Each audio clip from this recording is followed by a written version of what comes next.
कुन्देन्दुतुषारहार धवला या शुभ्रवस्त्रावृता या वीणावरदण्डमण्डितकरा या श्वेतपद्मासना या ब्रह्माच्युतशङ्करप्रभृतिभिर्देवैः सदा वन्दिता सा मां पातु सरस्वती भगवती निःशेषजाड्यापः शारदां शारदां भोजा बदना बदनाम्बि सर्वदा सर्वदास्माकं सन्निधिं क्रियात्। माननीय सचिव महोदय, प्रधानाचार्य महोदय, भारतेश्वरी मड़वारी संस्कृत महाविद्यालय छपरा डॉक्टर विवेकानंद पांडे से प्राप्त निर्देशों के आलोक में घर से कक्षा संचालन क्रम में विश्वविद्यालय से निर्धारित पाठ्यक्रमानुसार शास्त्री के छात्रों को इसमें मेघदूत पढ़ना है। 2 खंडों में मिलाकर मेघ प्रथम वर्ष में है और उत्तर में तृतीय वर्ष में है। तो मैं समन्वित रूप से प्रथम द्वितीय तृतीय वर्ष के 3 वर्ष के छात्रों के लिए मेघदूत खंड काव्य में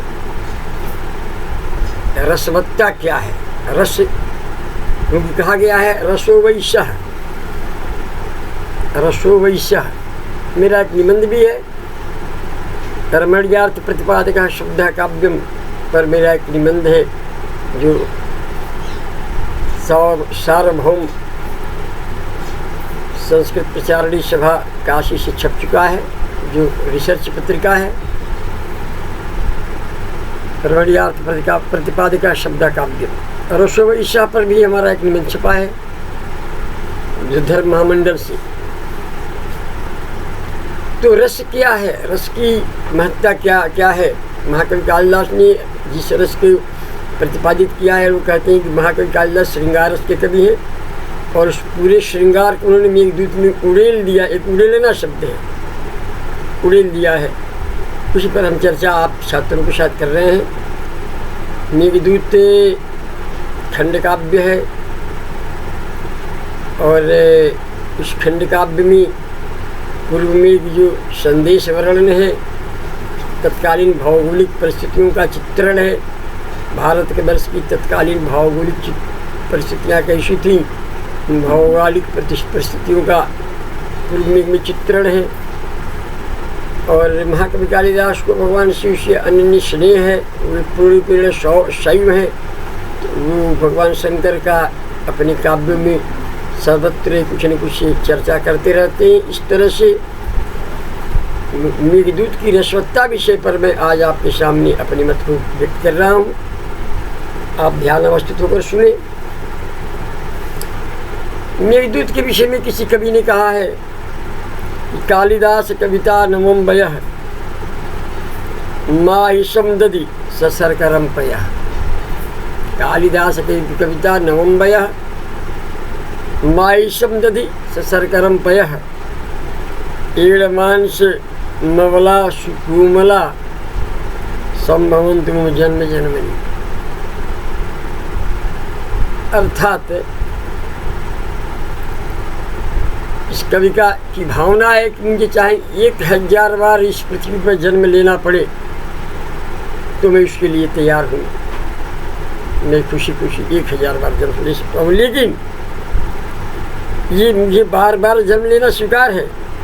लेकिन जब प्रत्येक जन्म में मुझे कालिदास की कविता पढ़ने को मिले,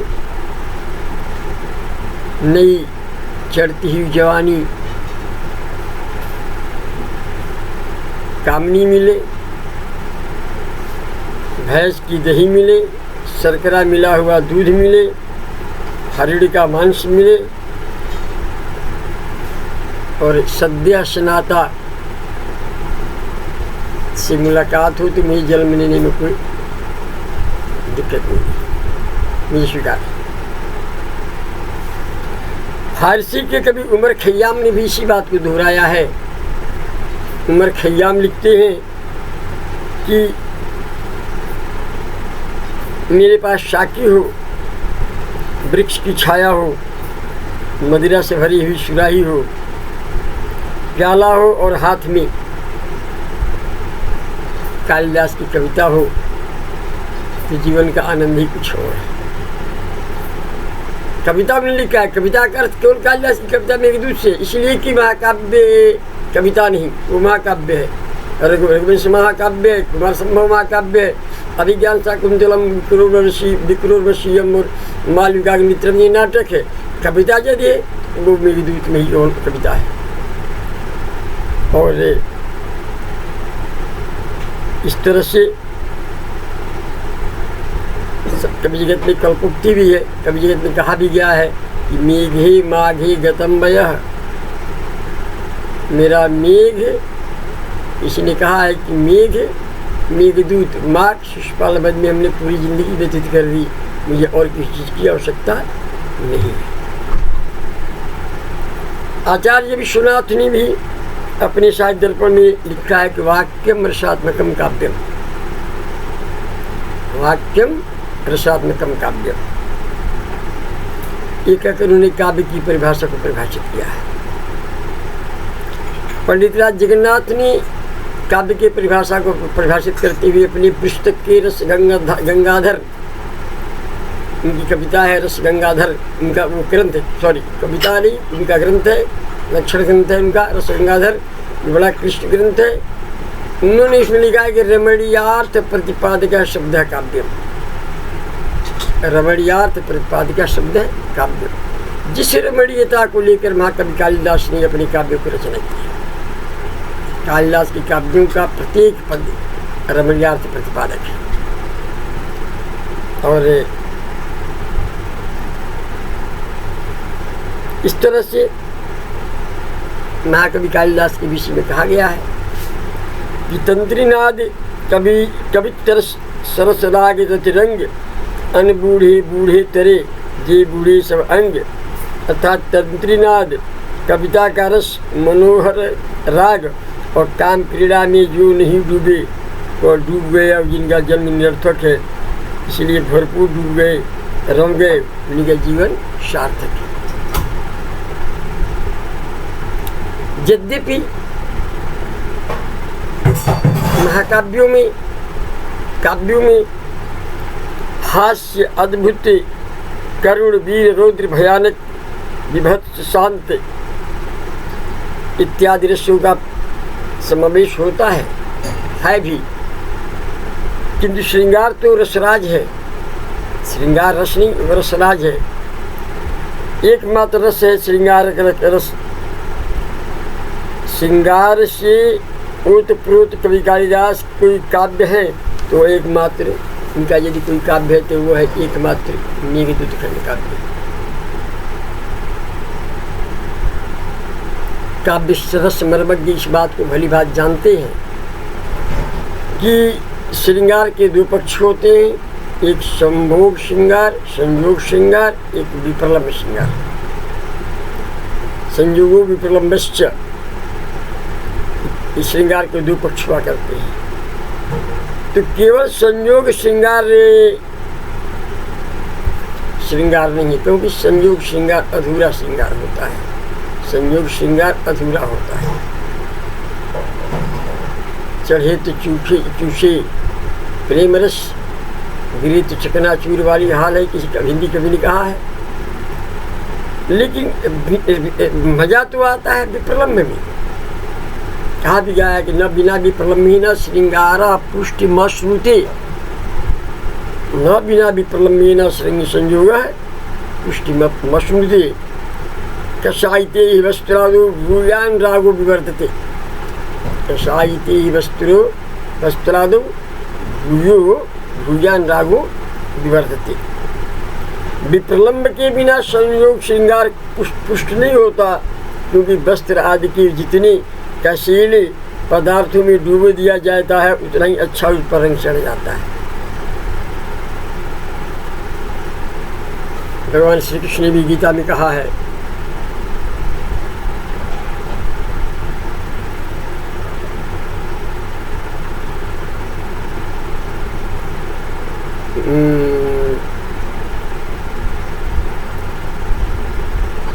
मैं काम हूँ तब जब किसी तरह की व्युत्पत्ति न हो, किसी तरह की बाधा न हो। धर्माविरुद्धो कामोष्मी, धर्माविरुद्धो कामोष्मी, जो धर्म के अविरुद्ध है, विरुद्ध नहीं है, जो धर्म के विरुद्ध नहीं है, मैं ऐसा काम हूँ। धर्माविरुद्धो कामोष्मी, भगवान श्री कृष्ण का गीता में ये निम्न घोष है। किसी कवि ने कहा है, जो मजा इंतजार में देखा वह नहीं बस ले यार में देखा। किसी फारसी कवि ने कहा कि जो मजा इंतजार में देखा वो नहीं बस ले यार में देखा। इंतजार का कुछ मजा ही और होता है। श्रृंगार रस ये है। हिंदी साहित्य का एक कवि है घनानंद, आपने सुना होगा। घनानंद अकबर की पुत्री सुजान से प्रेम करता था। उसे राज्य निकाला, आदेश दे दिया गया। राज्य की सीमा पर जाकर वो बैठा हुआ है, मरना चाहता है। पवन से विनती करता है कि अरे वीर पवन तेहु चरुवन गौरवारी, अरे वीर पवन तेरो चहुवन गवन बारी, धूल तिन पायन को बार एक आन दे। अरे पवन, तुम तो चतुर्थ घुमा करते हो, कभी मेरी उस प्रेमिका सुजान के चरणों की धूल लाकर एक बार मेरे मस्तक पर चढ़ा दो ताकि मेरा जीवन सार्थक हो जाए। मैं इस प्राण मेरे प्राण पर फिर उड़ सके। धूल तेरी पा, इसे कहते हैं श्रृंगार, इसे कहते हैं प्रेम। यह विप्लव श्रृंगार है। फिर वो कहता है, कबहू के विसार सुजान को आंगन मुँह असुमावन लय बरसो। कबहू के सुजान मुँह असुमावन, सुजान का आंगन मुँह असुमावन ले बरसो। कभी जो है मेघ, तुम चतुर्दिक घूमकर वृष्टि करके लोगों को संतप्त, लोगों को शांति देते हो। मेघदूत ने भी कहा है महाकवि ने कि संतप्तानम तुमसे शरणम। यक्ष कहता है कि संतप्तानम तुमसे शरणम, है मेघ तुम संतप्तों के लिए शरण हो। जो गर्मी से संतप्त होते हैं तुम वृष्टि करके उन्हें आनंद प्रदान करते हो। तो मैं भी तो प्रेम से अपनी प्रिया के लिए संतप्त हूँ। मेरे इस संदेश को लाकर मेरी प्रिया के पास पहुँचाकर संताप दिक्त मेरे हृदय को तुम ये विश्राम दोगे। लास्ट में वो हिंदी कवि के घनानंद कहता है, ये इंतजार है, ये प्रतीक्षा है, प्रतीक्षा की पराकाष्ठा है। जब कहता है कि झूठी बत्यानी के पत्यानी ते उदास हुए के अब न घृत घन आनंद ज्ञान को चलत चले अधर अलगे हैं आन करके प्यान पर प्राण चलन चाहते हैं संदेशों में सुजान। झूठी बत्यानी के पत्यानी ते उदास हुए की बार बार तुम कहते हो कि आएगी आएगी आएगी। हृदय से कहता है क्या हृदय तुम बार बार ठाठस देते हो कि सुजान जरूर आएगी जरूर आएगी जरूर आएगी। मैं इस बातों को सुनते मेरा मन पक गया है। उदास है कि न अपने घृत घन आनंद निदान को अभी प्राण पर खेरू है उगला नहीं चाहते हैं, चलन चाहते हैं, अधर लेंगे हैं आन ये प्राण पर खेरू अब आकर अधरुष्टों पर लगे हुए अधर लगे हैं आन करके प्रयाण प्राण। ये प्राण अब अपना प्रयाण कर सकते हैं, प्रस्थान करना चाहते हैं, शरीर को छोड़ना चाहते हैं, अधर लगे हैं, अधरुष्ट पाके लगे हुए हैं, निकलना चाहते हैं। थोड़ी सी आशा रह गई है, शायद संदेश हो सुजान को, शायद सुजान का कोई संदेश मिल जाए, इसलिए आकर अधरुष्ट पर रुके हुए हैं। संदेश हो इसे कहते हैं प्रेम। ये है पराकाष्ठा, ये है विप्लव।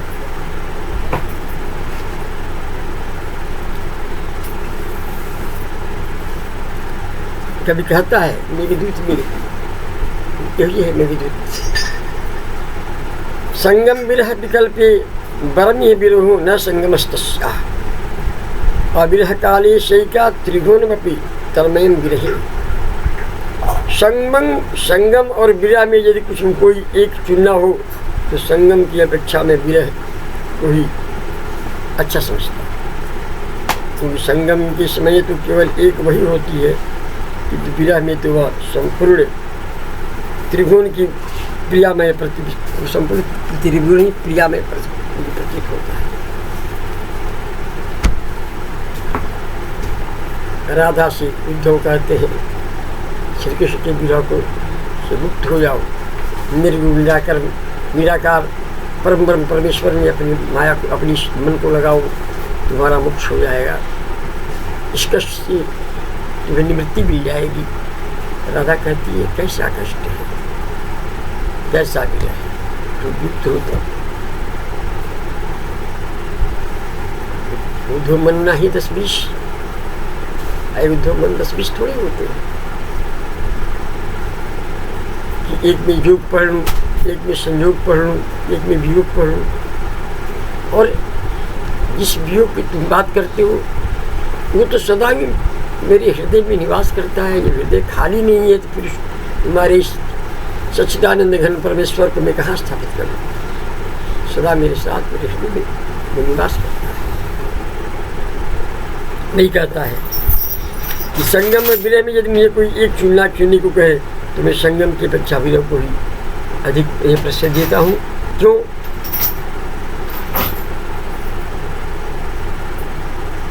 संगम में तो केवल एक प्रिया होती है, विरह में पूरा विश्व ही है प्रेम में रखता है, प्रिया प्रतिकूल रखता है। इसी प्रकार प्रेम की महत्ता को देखते हुए एक फारसी का कवि, उर्दू का कवि प्रेम की पराकाष्ठा को वर्णन करते हुए कहता है कि मासूक के जलवे की महसर में कोई देखे अल्लाह भी मजनू को लैला नजर आता है। मासूक के जलवे को महसर में कोई देखे, मासूक के जलवे को महसर में कोई देखे अल्लाह भी मजनू को लैला नजर आता है। ये प्रेम का प्रभाव देखना हो तो प्रलय के अंत में न्याय के दिन देखे, जब भी प्रेमी की निष्ठा इतनी प्रबल होती है कि मजनू की ईश्वर की लैला, ईश्वर जो है मजनू को भी लैला ही प्रतीत होता है। इस तरह महाकवि ने कश्चित कांता विरह गुरुला स्वादिकारात प्रवृत्त है शापी नास्तंगमित महिमा वर्ष भोगीण भर्तु जक्षश्चक्रे जनक तनया स्नान पूर्योदकेषु स्निग्ध छाया तरुष्वष्टि राम गिरिजाश्रमेषु। अपनी कांता की अच्छे नृत्य कोई यक्ष अपना कर्तव्य ठीक पालन नहीं कर पाता है और इससे कार्तिक शुक्ल पक्ष की देवोत्थान एकादशी को इससे अपने स्वामी कुबेर के कर्तव्य में ऐसी ढिलाई कर देता है। उसे कृपा कुबेर ने 1 वर्ष के लिए प्रिया से विरह जीवन व्यतीत करने के लिए शाप दे देता है और वो शाप बस अलकापुरी से कभी दूर रामगिरी आश्रम पर जो चित्रकूट के आसपास के विद्यमान है, रामगिरी आश्रम पर जाकर निवास करता है। क्योंकि देवोत्थान एकादशी इसलिए कहते हैं कि स्वतः महाकवि ने मेघदूत में लिखा है कि शापांतों में भुजग सेना दुत्थिते सार्ग पाड़ मासान्यान गमय चतुरो ल्योचनी मिलयित्वा। यक्ष कहता है कि देखो अगली देवोत्थान एकादशी को जब भगवान विष्णु से सज्जा से उठेंगे उसी दिन मेरा शाप भी समाप्त हो जाएगा। इसलिए इस 4 महीनों में ही किसी प्रकार आंखें मूंद कर तुम व्यतीत कर डालो।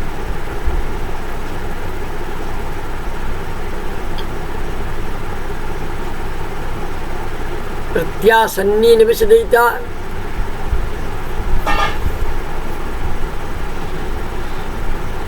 जीवितालंबनार्थी अर्थात श्रावण महीने से श्रावण भादो कुवार का 4 ही महीने होते हैं। कहता है किस प्रकार देवोत्थान एकादशी को भगवान विष्णु जी शयन करेंगे, 1 वर्ष मेरा पूरा होगा, उठेंगे और इस दिन हमारा तुम्हारा मिलन होगा। इसलिए किस प्रकार 4 महीने और तुम व्यतीत कर लो, उसे कहने का अर्थ है। और वह शाप भोगने के लिए अलका से चलकर कैलाश मानसरोवर कुंचल कनकल ब्रह्मावर्त कुरुक्षेत्र 10 उज्जयिनी 10 आवड़ अवंती वित्रवती चलवती आम्रकूट रेवा नीच पर्वत और मालदेश होता हुआ रामगिरी चित्रकूट पर्वत पहुँच जाता है। और वह तस्मिन् नद्यरो कथिचित् बला से छिल का विप्रयुक्त सकामी। छिल को काट देते खा लो, काट दी। हाँ